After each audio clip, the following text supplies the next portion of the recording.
Mas, suatu hari kita akan jadi denominator juga. Karena itu kita harus mendapatkan apa yang harus kita dapatkan di usia produktif. Bayangkan, di saat lagi mulai meeting bulanan, mendadak si Babe mengatakan hal ini. Duduk saya langsung delosor. Kalimat ini dalam dan pastinya hanya sedikit orang yang memahami perkataan dengan kosakata seperti kata denominator itu. Saya menghentikan sejenak meeting tersebut karena otak saya mendadak loading. Ada lingkaran kecil di sudut otak yang sedang berputar-putar mencerna kalimat. Suatu saat kita jadi denominator. Bayangkan posisi meeting tersebut di mana duduk saya sebagai tuan rumah ada di ujung meja, lalu 10 yang lainnya adalah para direksi dan anak usaha serta para mitra.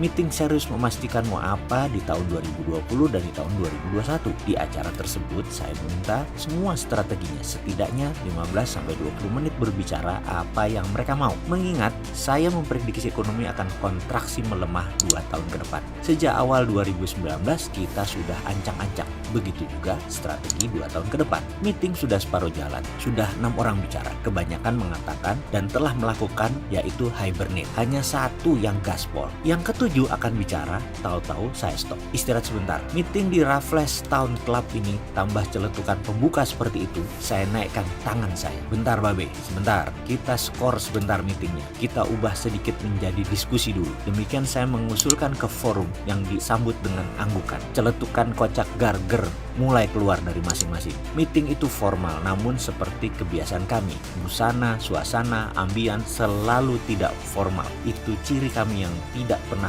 protokoler. Denominator ya, kita mendadak menjadi pembagi sebuah nominator. Begitu ya? Benar, kata saya demikian. Saya memulai diskusinya. Jadi B, kata saya ke Pak B, suatu saat kita jadi faktor pembagi. Begitu kan maksudnya kaum denominator itu? Yang dijawab sambil mengangguk karena bibirnya sedang mencicipi kue jajanan pasar khas Raffles. Oke, saya mau melanjutkan dengan melompat sedikit karena si Babe itu sudah bawa bahan denominator dan saya bawa bahan nominator. Saya mau melompat ke satu hal yang berhubungan dengan dua kosakata tadi di dunia ekonomi. Kita sepakat bisnis adalah science. Bisnis adalah ilmu pasti. Setuju ya? Pertanyaannya, tahukah Anda nominator bisnis Anda? Lalu, tahukah Anda denominator bisnis Anda? Kalau di Gojek, nominatornya adalah para user yang menginstall aplikasi Gojek. Lalu, denominatornya adalah para supir ojek. Rumus sukses bisnis adalah nominator harus lebih besar dari denominator agar positif hasilnya atas lebih besar dari pembaginya. Sekarang kita lihat bisnis Anda. Mana nominatornya? Sudah bisa ketemu? Masih bingung? Suka nggak belajar beginian? Kalau mau, ikuti video selanjutnya.